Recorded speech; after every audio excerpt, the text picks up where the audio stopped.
आपल्या सोबत आहेत विरोधी पक्षनेते विजय वडेट्टीवारजी। विजय भाऊ, काय सांगणार? या ठिकाणी तुम्ही आंदोलन केलं, निषेध आंदोलन केलं, काय मागण्या आहे, कशासाठी आंदोलन? हे आंदोलन निष्क्रिय गुन्हेगारी भ्रष्टाचारी सरकारच्या या दुर्लक्षितपणामुळे जे अत्याचारामध्ये वाढ झाली, महिला आणि मुलींच्या अत्याचारामध्ये, महाराष्ट्र हा आता महिला आणि मुलींच्या अत्याचारासाठी 1 नंबरवर पोहोचला आहे। 7 महिन्यामध्ये मागील क्राईम 57% राज्यातला वाढला आहे। 57% क्राईम राज्यातला वाढत असताना 2141 महिला अत्याचाराला आणि शोषणाला बळी पडले आहेत। एवढा मोठा आकडा असूनही राज्यकर्त्यांचं लक्ष हे त्या अत्याचारित पीडित महिलांच्याकडे नाही, त्यांना न्याय देण्याकडे नाही, त्यांचं संरक्षण करण्याकडे यांचं लक्ष नाही। यांचं लक्ष फक्त खुर्चीकडे आणि पैसा मिळवण्यामध्ये आहे।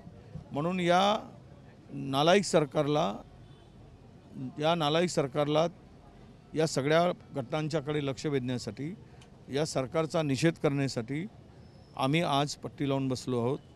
बदलापूरची घटना 2 सदस्यीय जो रिपोर्ट आला त्यातून स्पष्टपणे या सरकारच्या संदर्भात विरोधातला आहे।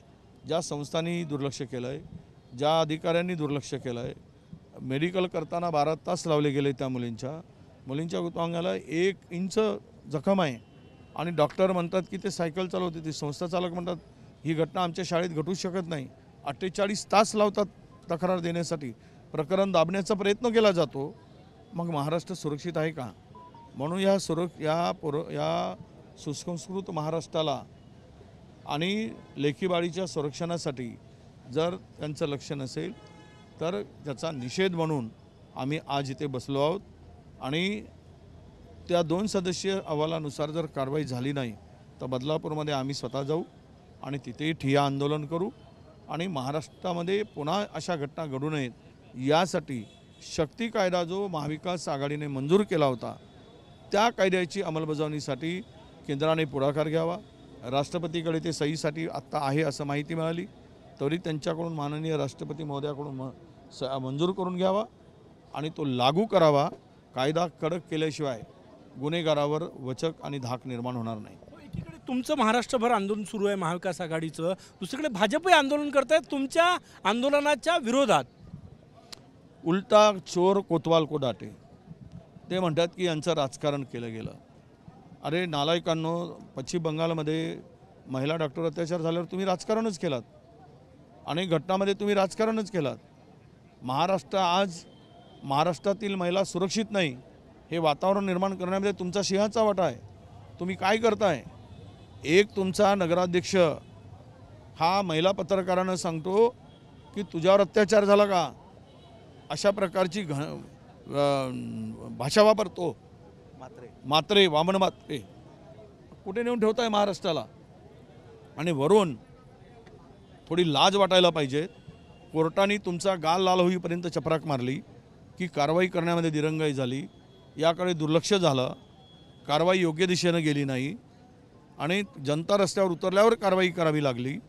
हे कोर्टाने त्यांचं मत नोंदवलं आणि माननीय उच्च न्यायालयांच्या देखरेखीखाली आता ही चौकशी सुरू आहे। याचा अर्थ काय?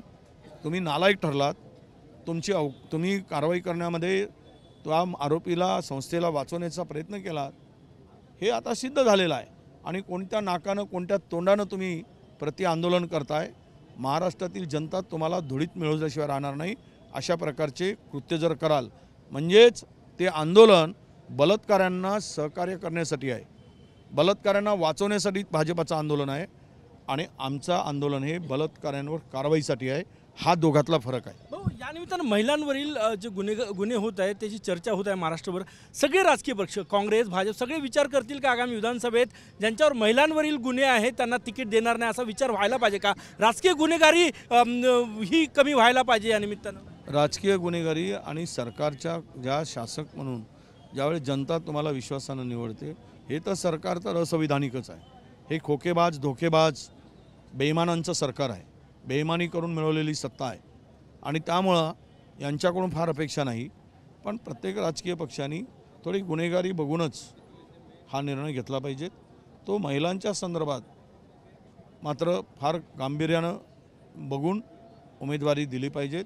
पण मागच्या 10 वर्षात हेही सांगतो, अनेक विरोधकांच्या आमदारावर खोटे गुन्हे लावून खोट्या गुन्ह्यात अडकवण्याचं काम या सरकारने केलेलं आहे. काँग्रेस करेल विचारतो का?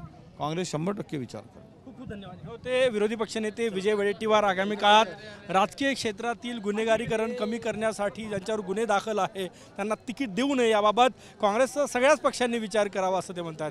कॅमेरामॅन साईसह गजानन नुमाटे, TV9 मराठी, नागपूर.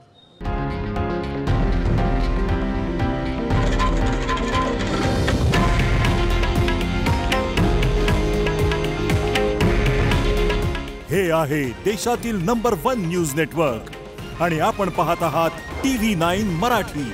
काळजी तुमची, हित महाराष्ट्राचं.